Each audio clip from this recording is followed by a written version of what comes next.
Welcome to my channel. நம்ம இப்போ யாரை பற்றி பேச போகிறோம்னா, இளவரசனோட தந்திரசாலி புத்திசாலித்தனத்தை பற்றி தான் பேச போகிறோம். எதில் உழைச்சி சம்பாதிக்கிறதில்ல, எப்படியெல்லாம் ஃப்ரீ மணி இலவச வருமானம் பார்க்குறதில்ல, அதை பற்றி தான். என்ன காரணம்னா, இவர் ஒரு 5 நாள் வீடியோ போடாமல் இருந்தாங்க. வீடியோ போட்டிருக்க மாட்டார்.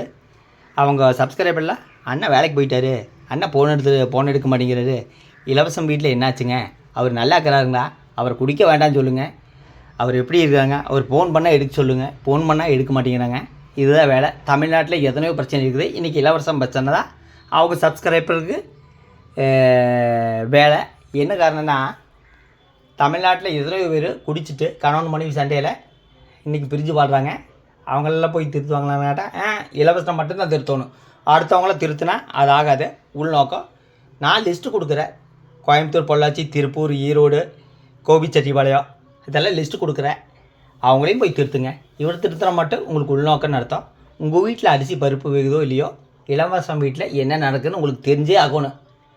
ஏன்னா உங்கள் வீட்டில் எந்த வேலை நடக்கலாம்லையும் பரவாயில்ல, நீங்கள் இலவசம் பற்றி தெரிஞ்சே ஆகணும். இல்லைன்னா கையும் ஓடாது, காலும் ஓடாது. அப்புறம் நீ என்ன பண்ணிட்டு இருக்கிற, இலவசத்தை பற்றி பேசியே சம்பாதிக்கிறீங்க அப்படின்னு கேட்பீங்க. அதுக்கு ஒரு எக்ஸ்பிளைன் கொடுக்குறேன். ஒரு டாலரோட மதிப்பு 86.27. இலவசனை பற்றி வீடியோ போட்டு ஒரு 50,000 வியூஸ் போதுங்க. ஒரு $10 வருது. அந்த $10 இன்ட்டு 86.27 862 ரூபா.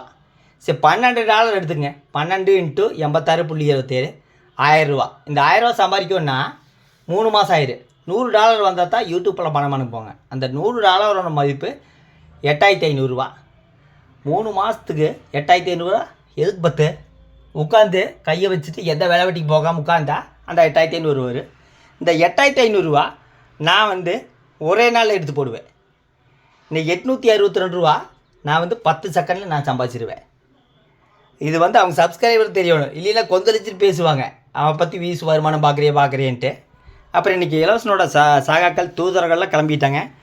என்னென்னா, அவர் நல்லவருங்க, அவரை பற்றி தப்பாக பேசாதீங்க, அவர் பார்த்தா தெரியுங்க, இப்போ ஒன்றும் தப்பே இல்லை, அப்படியெல்லாம் பேசினா தான் அவங்க சேனலும் வியூஸ் போகும்.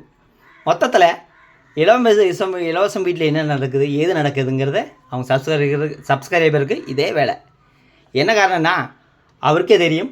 நாம் ஒரு 5 நாள் வீடியோ போடாமல் இருந்தால் அவர் சகாக்களை விட்டு விசாரிக்க சொல்லுவார். நம்மளை பற்றி கேட்குறாங்களா, நம்மளை பற்றி விசாரிக்கிறாங்களா, நம்ம வீடியோ போட்டோவை பற்றி விசாரிக்கலான்ட்டு அவருக்கு நல்லாவே தெரியும். அதை அவர் வெற்றிகரமாக சக்ஸஸ் பண்ணிக்கிறாருங்க.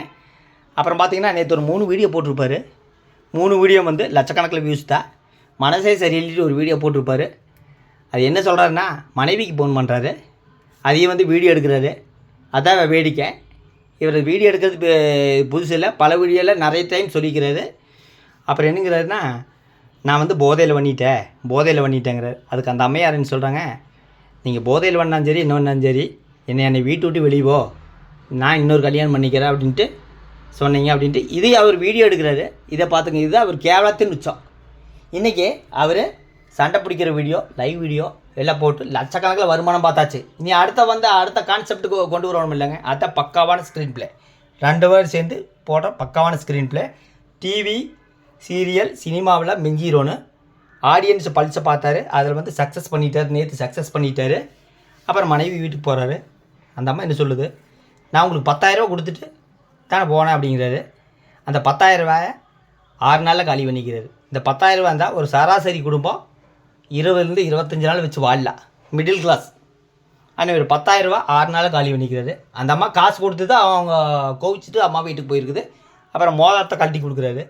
இது ஒரு கண்டென்ட் தான். இவங்களுக்கு காசே இல்லையா? இல்லை, லட்சக்கணக்கில் வருமானம் பார்த்துருக்குறாங்க. ஒரு காசே இல்லையான்னு கேட்டால், இப்படியெல்லாம் போட்டால் தான் மக்களை நம்ப வைக்க முடியும். 2வது ஸ்க்ரீன் பிளேவை 2 பேர் சேர்ந்து அருவியை உருவாக்கிக்கிறாங்க. அப்புறம் குழந்தைய பற்றி ஒரு வீடியோ போட்டிருப்பாங்க. இப்போ தான் நிம்மதியாக இருக்குதுன்னு ஒரு வீடியோ போட்டிருப்பாங்க. எனக்கு அந்த குழந்தைய நினச்சா தான் பாவமாக இருக்குது. இவங்க சண்டையில் அந்த குழந்தைக்கு என்னன்னே தெரியல.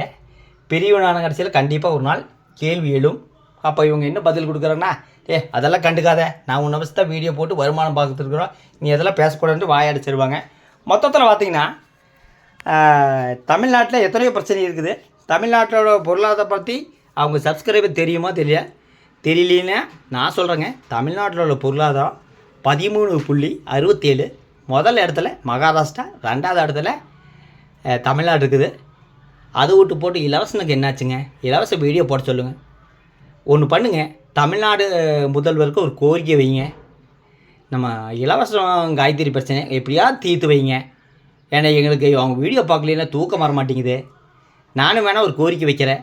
இல்லைன்னா கோபி சட்டமன்ற தொகுதி நம்ம செங்கோட்டை ஐயா அவர்களுக்கு ஒரு கோரிக்கை வைங்க. எப்படியா தீர்த்து வைட்டு ஒரு கோரிக்கை வைங்க. அதை விட்டு போட்டு இலவசத்துக்கு என்னாச்சு? இலவசத்துக்கு ஏதாச்சு? நாட்டில் எத்தனையோ பேர் குடிச்சிட்டு இருக்கிறாங்க. அவங்களுக்கெல்லாம் நீங்கள் கமெண்ட் பண்ணுவீன்னு கேட்டா கண்டிப்பாக கமெண்ட் பண்ணியிருக்க மாட்டீங்க. ரெண்டாவது பார்த்தீங்கன்னா இலவசனோட சேனலுக்கு ஒரு கமெண்ட் பார்த்தேன். நம்ம சக்திவேலனை பற்றி தான். சக்திவேல் அண்ணனை பற்றி, அதாவது சுயநலவாதி, நீங்கள் வந்து யாருக்கு உண்மையாக்குறீன்ட்டு ஒரு 2-3 கமெண்ட்டு பார்த்தேன். அதாவது சக்திவேல் அண்ணன் பொதுவாக ஓப்பனாக பேசுவார். நான் தப்பு பண்ணாலும் எனக்கு அவர் கமெண்ட் பண்ணுவார். அதுக்கு உரிமை அவருக்கு. ஒருத்தர் யாருக்கு கமெண்ட் பண்ணுறது, கமெண்ட் பண்ணக்கூட நீங்கள் முடிவு பண்ணாதீங்க. அவரை வந்து இப்படி தவறாக பேசாதீங்க. அதை நின்று இலவச வேடிக்கை பாராட்டுக்குது. அதுக்கு ஒரு எக்ஸ்பிளைன் கொடுக்குறேன். 6 மாதத்துக்கு முன்னாடி ராதிகா வீஸுங்கிற ஒரு பொண்ணுக்கு பேட் கமெண்ட் பண்ணியிருப்பாங்க. அப்போ இலவச கொந்தளிச்சு பேசினார். இப்போ சக்திவேலனை பற்றி 2-3 கமெண்ட் வந்தப்போ இலவச நின்று வேடிக்கை பார்க்குறாட்டுக்குது. இதுதான் சுயநலங்கிறது. அவர் வந்து பல சேனலில் நல்ல கமெண்ட் தான் பண்ணியிருக்கிறாரு. யாருமே தவறாக கமெண்ட் பண்ணுற பழக்கம் அவருக்கு கிடையாது. அவர் ஒரு ஆன்மீக நண்பர். மொத்தத்தில் இளவரசை எப்படியெல்லாம் சம்பாதிக்கணும்னு நல்லா தந்திரம் பண்ணி வச்சுக்கிறாரு. அதுதான் இந்த ஸ்க்ரீன் ப்ளே. 2வது ஸ்க்ரீன் ஆரம்பித்தாச்சு. மனைவி வீட்டுக்கு போகிறாரு. என்னையெல்லாம் எதுக்கு வீடியோ எடுக்கிறீங்க அப்படின்னு சொல்கிறாரு. இது ஒரு கண்டென்ட் தான். பொதுவாக ஒருத்தர் பிடிக்கல வீடியோ எடுக்கும்போது ஃபோனை தட்டி விட்டு போயிடுவாங்க. இந்த அம்மாவுக்கு வந்துட்டு என்னை எதுக்கு வீடியோ எடுக்கிறீங்க அப்படிங்கிறாரு. இல்லை நீ வீடியோ போடு, எல்லாம் ஆடியன்ஸ் எல்லாம் கேட்குறாங்க அப்படிங்கிறாரு. அப்புறம் மொபைல் கொடுத்துட்டு போகிறாரு. இன்னொரு 10 நாள் கழித்து 2 பேரும் ஒன்றா வீடியோ போடுவாங்க, இல்லை தனித்தனியாக வீடியோ போடுவாங்க. நாங்கள் சந்தோஷமாக்குறாங்க, மாமா வேலைக்கு போயிட்டாருங்க அப்படிம்பாங்க. சில மாதத்துக்கு முன்னாடி நாங்களே எதுக்கு வேலைக்கு போகணும், வேலைக்கு போகிறவங்கள கொச்சப்படுத்தினாங்க. இன்றைக்கி இவர் வேலைக்கு போகிறாராமா, அந்த அம்மா தலையாட்டுறது கண்டென்ட். ஏன்னா அடுத்தவங்க வேலைக்கு போகிறத பற்றி துச்சமாக மதித்த ஆளுக இன்றைக்கி வேலைக்கு போகிறத பற்றி பேசுகிறாங்க. அதுதான் வேடிக்கையாக இருக்குது. எனக்கு புரியல.